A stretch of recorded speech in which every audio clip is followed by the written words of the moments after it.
Ah, Draft weekend is complete. What a job by Howie Roseman and the Philadelphia Eagles, yo. Today I'm going to talk about the Philadelphia Eagles draft weekend, each draft pick, and a big time trade that we made today to solidify the running back position. Before I get into this video, for everyone, if you want to give me a follow on my social media platforms, I'm gonna have all that information down in the description box. May not always get a chance to respond to questions and comments on these videos, so feel free to DM me. Whenever I get a chance to, I'll get back at you. I'm holler at you, boy. Also, if you're a Madden player on Xbox One, excuse me, I have my Xbox One gamer tag in the description box also. Woo, man. What a draft weekend, man. What a draft weekend to be a Philadelphia Eagles fan. It started off with Thursday. The number we traded up from 10 to 9 to get Jalen Carter, who for me personally was the number one player on my board that I wanted the Eagles to have. Um, dominant interior D lineman. He speaks dominance. There's been a lot of comparisons to somebody like a Hall of Famer in Warren Sapp. Just dominant guy. I watched him a lot, being an LSU guy. Kept him up closely, man. And he just absolutely did his thing out there. Now, the biggest problem with him is there's off the field issues with him, which is why he did fall to number 9. The accident involving his some fellow teammates and stuff at Georgia. Prayers to them and their families. He was part of it as far, he didn't do nothing criminally, but he was out there drag racing as well. So got to clean. Plus there was talks that, he didn't always give his greatest effort. But he come into this locker room with this guys like Fletcher Cox, Brandon Graham on that defensive side of the ball. If we shape him up and if he just basically carries himself as a professional, the talent is unmatched. He could be a dominant player in the middle of this defense. I love the pick. Number second pick, the Philadelphia Georgia Bulldogs, who we gonna get into that a little bit also. Nolan Smith, who is somebody who could have went actually in us much earlier in the draft. People had us mocked to take him at number 10, but he falls to third. And ironically, Nakobe Dean, another Philadelphia Eagles player, was at his draft party. And Nolan Smith is like a Hassan Reddick clone, someone who gets a lot of good bend, undersized, but is relentless, chasing down quarterbacks and plays a lot bigger than his size. Plus, he has a personality to go with it, something like a Brandon Graham. So he's somebody that could come in there and be using special situations to rush the passer.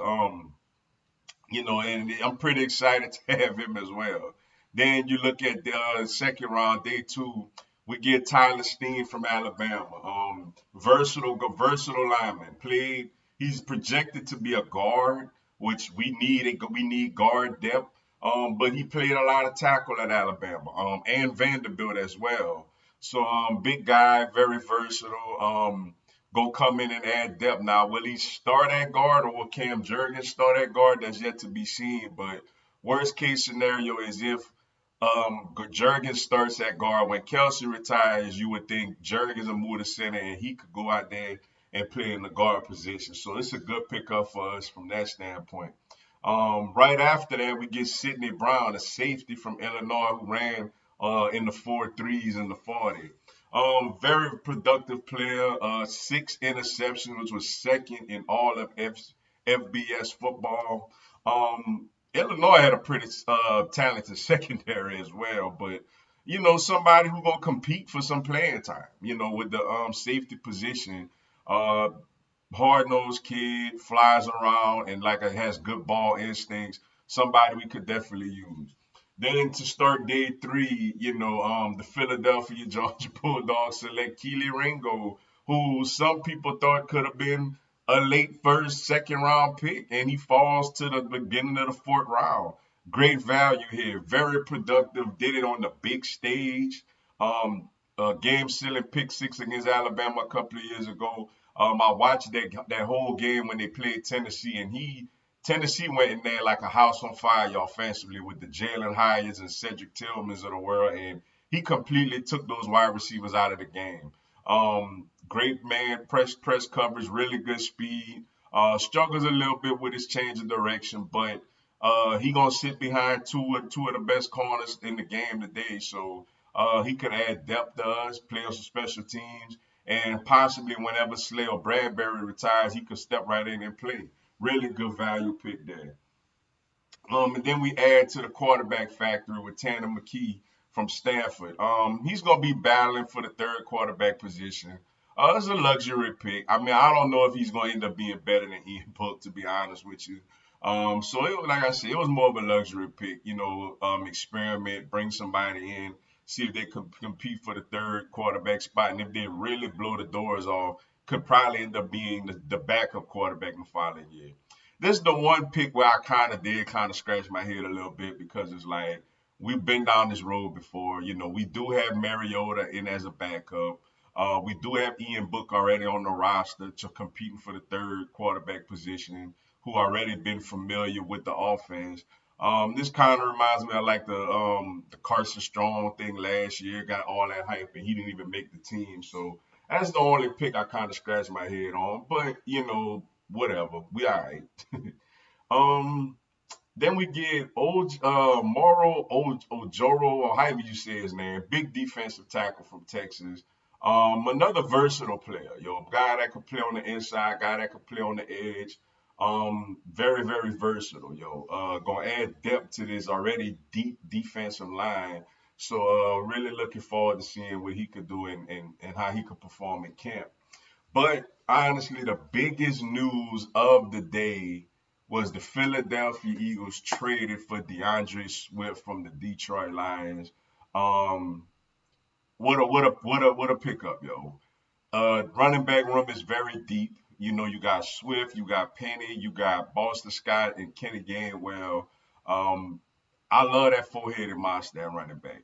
All four of these guys have, you know, already had situations to where they got a ton of touches over their career to this point. So it's a nice four-headed monster. With Swift, his biggest issue is durability. He has been banged up a lot in Detroit, which is probably the reason Detroit gave up on him and went get a running back in the top 12. But you can't deny his talent, his explosiveness, his acceleration, his moves. He's from Philly, so it's gonna be fun for him to play in front of his home fans. And he's another Georgia Bulldog, man, former Georgia Bulldog. So backfilling him and Jalen Hurts, I'm excited to see how it go, man. Very dynamic player. Just got to stay healthy. If he can find his way to stay healthy and stay on the field, we got to still getting him. And I think he's entering the final year of his rookie deal also. So he got something to prove and something to play for. I'm really excited the way Howard constructed this team. We have depth. We filled a lot of the holes, if not all of them. Excuse me. So ready to get this season started, man. Ready for OTAs, ready to see what the schedule look like and make another run at this thing. But with that being said, that's all I got for y'all today. Appreciate y'all checking out the video. Hit the like button for your boy. Give me a subscribe, man. Have Philadelphia Eagles, NFL, and content on my other teams throughout the year. Y'all have a blessed one. Fly, Eagles, fly.